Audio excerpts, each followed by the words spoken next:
The world's most indebted real estate developer sees a new development. What's happening now after Evergrande tried to recoup some losses? And how could it impact the global economy? A Beijing hawk in the Biden administration, Commerce Secretary Gina Raimondo kicks off her visit to China. What are the dynamics? American multinational giant 3M facing a staggering $6.5 million fine. That's over its lavish so-called business trips that reportedly covered up secret bribes to Chinese officials.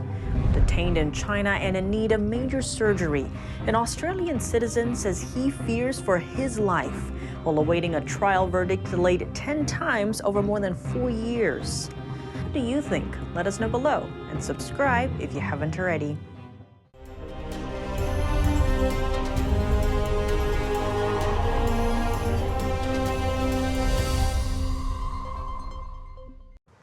Welcome to China in Focus. I'm Tiffany Meyer. Grasping at financial straws, the world's most indebted property company is trying to scrap some money together. Called Evergrande, the Chinese developer resumed trading on the Hong Kong Stock Exchange on Monday after being suspended for 17 months.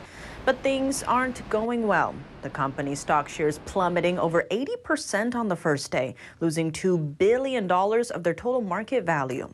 Investors are paying close attention to the Chinese developer right now.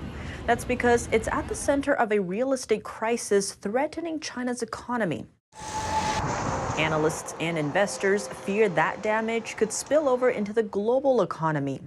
China's real estate sector has long been a growth engine for the world's second-largest economy, accounting for as much as a quarter of China's growth. Evergrande was a top player in that. But it defaulted in 2021 and filed for bankruptcy protection in New York 2 weeks ago. Evergrande is $340 billion in debt, almost 2% of China's entire GDP. And it's not just Evergrande. Country Garden, once China's largest property developer, is also heavily facing a heavy financial burden. Evergrande is in the process of restructuring its debt. Getting bankruptcy protection in New York would help protect the company's U.S. assets from creditors for now. Chinese stocks getting a brief uplift, opening about 5% higher on Monday. That's after authorities announced a tax cut on stock trading for the first time since 2008. But most of the gains were gone by the afternoon, closing with just above a 1% gain. Chinese stocks are among the world's worst performers in August. Concerned with the country's economy and real estate crisis, foreign investors have been dumping billions of dollars worth of Chinese stocks in recent weeks. Can trade stabilize U.S.-China ties? U.S. Commerce Secretary Gina Raimondo says yes, while on her 4-day tour to China. She says most U.S.-China trade is not related to national security, and exports can be protected while being promoted. But how? NTD's Jeremy Sandberg brings us a closer look. Raimondo arrived in Beijing late Sunday and was greeted at the airport by the Director General of China's Commerce Ministry Li Feng and U.S. Ambassador Nick Burns. The U.S. has been working with allies to block the Chinese regime's access to advanced semiconductors and plans to finalize sweeping export restrictions soon. Raimondo emphasized she would tell Chinese officials the U.S. will not negotiate or compromise when it comes to national security, and that just because the U.S. invests at home doesn't mean it's looking to decouple from China's economy. She said stable relations between Washington and Beijing are profoundly important as she kicked off a meeting Monday with her counterpart, Chinese Commerce Minister Wang Wentao. The U.S. Commerce Department removed 27 Chinese entities from the unverified list ahead of Raimondo's trip, which restrict companies from receiving sensitive U.S. technology exports. The Commerce Secretary also wants to boost travel and tourism between the two countries. House Select China Committee Chair Mike Gallagher and other Republicans urged Raimondo to tighten export controls on the CCP ahead of her visit. Officials warn the Chinese regime has no intention of changing policies, such as forced technology transfers and state subsidies that led to current export controls. Jeremy Sandberg, NTD News. According to an analysis of trade data last year, a Commerce Department-led process approved almost all requests to export tech to China. And a recent congressional report reveals that nearly 200 export licenses, valued at tens of billions of dollars, were issued to Chinese firms on the U.S. blacklist. Among them, suppliers to China's tech giant Huawei received over half of those alone. A U.S. federal agency came down hard on manufacturer 3M on Friday, fining it over $6.5 million. The charges: the American giant's Chinese subsidiary allegedly bribed Chinese hospital officials by luxurious business trips abroad. NTD's Jeremy Sandberg has more.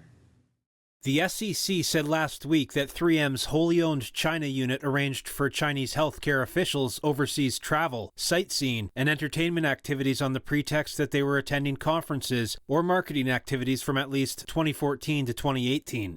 At least one former 3M China marketing manager and several staff from the sales, marketing, and professional services departments were involved in the scheme. Those 3M China employees targeted influential officials working at state-owned Chinese entities with the aid of 2 Chinese travel agencies and created a fake itinerary to get approval from the company's compliance personnel, along with an alternative set of tourism activities near the event venue. The tourist destinations included Los Angeles, Nashville, Boston, Chicago, and Sydney. The official agenda was packed with educational events, while the alternative itinerary had primarily tourism activities. The SEC said 3M China paid nearly $1 million for 24 such trips and measured whether these payments were driving up sales, and that at least one employee from 3M's China unit was in charge of tracking post-trip sales to ensure they were consistent with 3M China's sales goals. The SEC says 3M improperly benefited at least $3.5 million in increased sales.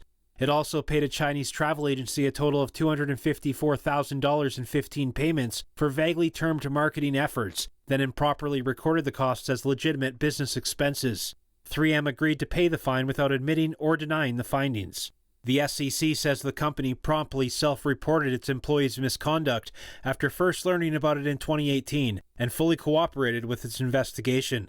The Minnesota-based company subsequently took corrective measures, including disciplining employees involved in the misconduct, terminating its relationship with Chinese travel agencies, and enhancing its internal controls environment and compliance program.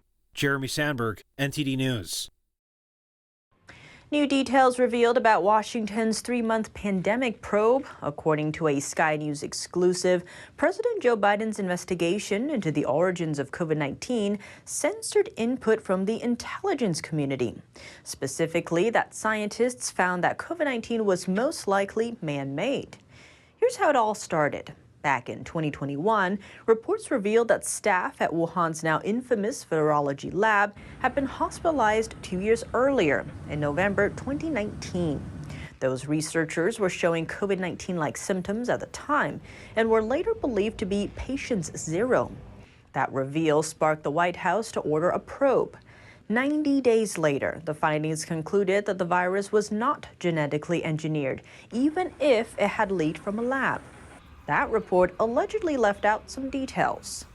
Based on Thursday's Sky News reveal, the 4 intelligence agency groups that performed the investigation actually said the opposite, that the likelihood COVID-19 was lab-created ranged from reasonable to highly likely. That's after discoveries described internally as a smoking gun. Sources say the White House report left out or removed around 90% of the intelligence community scientists' edits. They also say the research team believes the final White House report was scientifically inaccurate, saying, quote, there was a lot of erroneous information. A full travel rebound. China is lifting its COVID-19 antigen test requirements for all travelers entering the country. The announcement was made on Monday and will take effect this Wednesday. The regime put an end to its zero COVID policy last December. That's after years of lengthy draconian lockdowns, which fueled anger across the nation. Earlier this year, China dropped the PCR test mandate for all inbound travelers. Instead, those who came into the country were required to show a negative antigen test result 48 hours before boarding their flights. Meanwhile, China's communist neighbor, North Korea, is finally allowing citizens abroad to return home following some 4 years of tight border controls. A Tokyo-Beijing dispute is boiling over the release of treated radioactive water from the Fukushima nuclear power plant. On Monday, Japan summoned China's ambassador after a flood of what were called extremely regrettable harassment phone calls from China inundated Japan's local businesses. A lot of harassment phone calls regarding the Fukushima water release, believed to be originating from China, are occurring in Japan. These developments are extremely regrettable, and we are concerned. Plus, cases of stones getting thrown at the Japanese embassy and schools in China. Last week, China banned all seafood imports after Japan started discharging the treated wastewater. The International Atomic Energy Agency has said the discharged water is well within safe limits. China has been discharging treated radioactive wastewater into the oceans for decades. We will continue to strongly urge the Chinese government to take appropriate responses, such as calling on its people to act calmly. Japan's embassy urged the tens of thousands of Japanese living in China to keep a low profile. On Monday, China's foreign ministry said it was not aware of the harassment calls.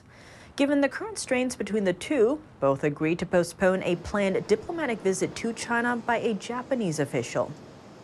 Fears of death inside a Chinese detention center. Yang Henjun is a writer and blogger, jailed in China for 4.5 years. The Australian citizen was arrested at China's Guangzhou airport in 2019 and slapped with undisclosed national security charges. He denies working as a spy for Australia or the United States. Alongside strained relations between Australia and China, his case has been delayed 10 times. A verdict is now due in October. But friends of Yang say time is of the essence. The Australian embassy in Beijing visited Yang on Thursday. Officials were told he has a 4-inch cyst on his kidney that may require surgery. According to a friend, Yang has said, quote, "If something happens with my health and I die in here, people outside won't know the truth." Adding he was not presented with immediate treatment options in custody. Australian Prime Minister Anthony Albanese said Monday that he had raised the concerns with Chinese leader Xi Jinping at the next month's G20 summit. The Deputy Prime Minister followed suit. And we will continue to advocate on behalf of this person to the Chinese government and do everything we can for his circumstances. China defended its handling of his detention. Some fear Beijing will use Yang's case as an example in its newly revamped counter-espionage law and campaign. Another big story to look out for as foreign funding dries up in China. Chinese bankers and business executives are taking up a novel way of unlocking domestic capital by throwing eggs. How is China's hottest poker game exposing attitude shifts in Chinese society? Stay tuned for more coming up tomorrow on China in Focus. That's all for today's China in Focus on YouTube. We're now sharing a shortened version of our program here after being demonetized for 2 years. Here's what to look out for in our second half. Commerce Secretary Gina Raimondo is in Beijing. Several days of talks aiming to boost U.S.-China business ties. But will she achieve that goal? Plus, American manufacturer 3M fined millions for secretly funneling bribes to Chinese officials. How does this case highlight the dangers facing today's America? We sat down with Casey Fleming, CEO of Black Ops Partners, for details. The full episode is available on our partner platform, Epic TV. To sign up, click the link down below. Thanks for watching China in Focus. I'm Tiffany Meyer. See you tomorrow.